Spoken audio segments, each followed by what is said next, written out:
Guys, aku lupa nambahin. Tapi ini lagi ditambahin ya. Kalau misalnya anime yang aku rekomendasiin itu semua, tadi udah ada tuh di YouTube. Jadi kalian bisa langsung cek aja di Museum Indonesia untuk YouTube resminya. Jadi kalian nggak perlu keganggu lagi tuh sama iklan nggak jelas dari website. Dan ya, enjoy. Ramadan tiba, tiba-tiba puasa, tiba-tiba puasa. Selamat menjalankan ibadah puasa, buat saudaraku yang menjalani. Semoga ibadahnya lancar tahun ini, berkah dan nggak bolong-bolong ya. Amin. Disclaimer, gue nggak sembarangan ngasih rekomendasi anime, ya karena gue punya standar sendiri. Asik. Sebagai gambaran, misal gini aja, gue emang anime-anime yang baru-baru aja. Misal kayak Jujutsu Kaisen, itu gue kasih nilai 7. Ya, walaupun bagus, tapi ada beberapa hal yang bikin gue keganggu. Dan ya itu nggak nikmatin gue nontonnya. Ya pastinya karena kematian beberapa karakter. Intinya gue nggak nikmatin lah. Jadi di sini gue bakal ngerekomendasiin anime yang bisa lo nikmatin dan gue senang nontonnya sampai akhir. Terus, misal Boku no Hero Academia, itu gue kasih 8. Tapi buat gue pribadi, Boku no Hero tuh masih oke gitu. Karena dia bisa mencakup segala usia gitu. Mirip-mirip kayak Demon Slayer gitu. Jadi aman lah buat ditonton gitu di bulan puasa. Gak, gini, rekomendasi anime buat temenin puasa kali ini ada di kisaran gue kasih 8 sampai 9 gitu. Alias hampir bintang 5 lah. Jadi langsung aja kita mulai tanpa basa-basi. Yang pertama ada Mob Psycho 100. Mob Psycho 100 ini jujur ini anime yang selalu gue tunda-tunda mulu buat mulai nontonnya. Tapi pas akhirnya nonton episode pertama, wah gila sih. Langsung gue ketagihan tuh. Makanya gue kasih rating 9. Dan gue ngasih rating ini bukan di episode awal-awalan, tapi di episode 24. Jadi waktu itu gue tonton dulu, gue takutnya kan biasanya anime biasalah season 1, season 2 mulai blunder, 3-nya udah gak nyambung.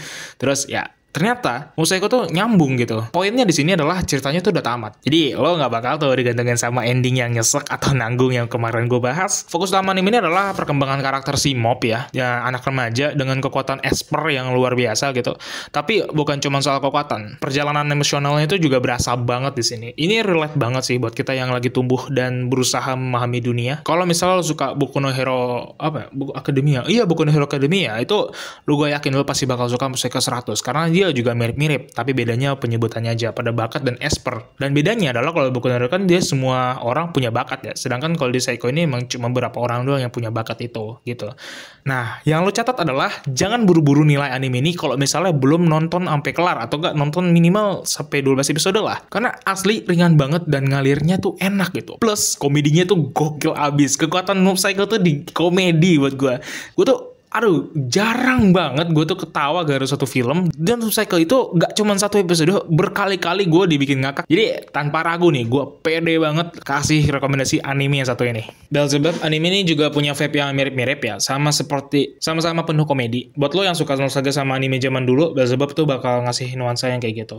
Gue sendiri sih gak terlalu banyak nonton anime klasik ya, tapi pas nonton ini rasanya kayak balik ke era-era anime lama gitu. Buat nemenin puasa ini cocok banget sih. Gue gak nyaranin ini tonton jadi top list pertama ya, cuman kalau misal kalian udah suntuk banget, udah mulai nggak fokus kerja, udah butuh istirahat, dan nonton Belzebub tuh enak banget sih. Kalau buat cuma nemenin ngabuburit gitu kan, ini cocok banget gitu. Lo nggak perlu mikir berat, tuh tinggal duduk santai terus dan ngakak ya, karena cerita Belzebub itu bisa diterima ketika lo capek dan nggak butuh cerita yang berat-berat atau yang bikin greget. Karena yang satu ini nih yang bikin lo greget dan penasaran dan bikin lo nggak bisa berhenti nonton, ini yang jadi daging dari konten kali ini, Sharing Love Volunteer. Mungkin gue ngerasa bahwa banyak orang yang suka anime dan banyak orang yang nggak nonton ini karena kayaknya thumbnailnya kurang menarik. Gue nggak ngerti kenapa.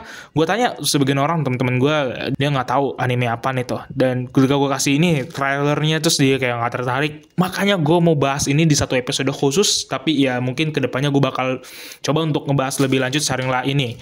Nah, kalau misalnya lo suka game-game, maksudnya lo suka nih anime yang temanya game, nah lo wajib banget nih buat nonton yang satu ini. Gue kasih dia tuh nilai 9 gitu, karena menurut gue ini paket lengkap gitu. Konsepnya memang bukan yang baru banget ya, gue memang tahu sih banyak anime yang mungkin konsepnya seperti game gini banyak gitu. Tapi, tentang pemain pro yang masuk ke dalam game VR, tuh eksekusinya parah sih sumpah. Yang bikin gue suka dari anime ini adalah perasaan hidup atau mati yang dirasain pada karakternya. Walaupun ini dunia game, mereka tuh tetap kayak punya harga diri gitu buat nggak sembarangan mati. Mereka tuh nggak main-main sama pertaruhan dalam game ini gitu. Tapi meskipun dunia game itu dibuat sangat kompleks dan detail, lo nggak perlu khawatir sih. Karena MC-nya tuh si Sunraku itu punya pembawaan yang santai, chill lah gitu. Dan mungkin semuanya tuh tetap seru dan gampang dipahamin. Kapan lagi lo bisa nonton film action yang kompleks, seru, penuh dengan adegan aksi, terus gaya nggak lu takut karakternya mati dan nggak bakal bangun-bangun lagi, atau mati hidup lagi, itu nggak perlu dikhawatirin. Tapi kalau misalnya lu ngerendahin duluan karena kayak karakternya bisa hidup lagi, nah itu salah juga. Itu yang bikin Shangri-La keren dan kenapa gue rekomendasiin anime ini buat ditonton gitu. Nah gimana nih menurut kalian nih, dari 3 anime ini mana nih yang paling bikin kalian tertarik buat nemenin puasa nanti? Atau kalian punya rekomendasi lain gitu? Kamu punya rekomendasi lain nggak? Komen aja di bawah, nggak apa-apa, nanti kita ramein aja, kita ngobrol bareng ya.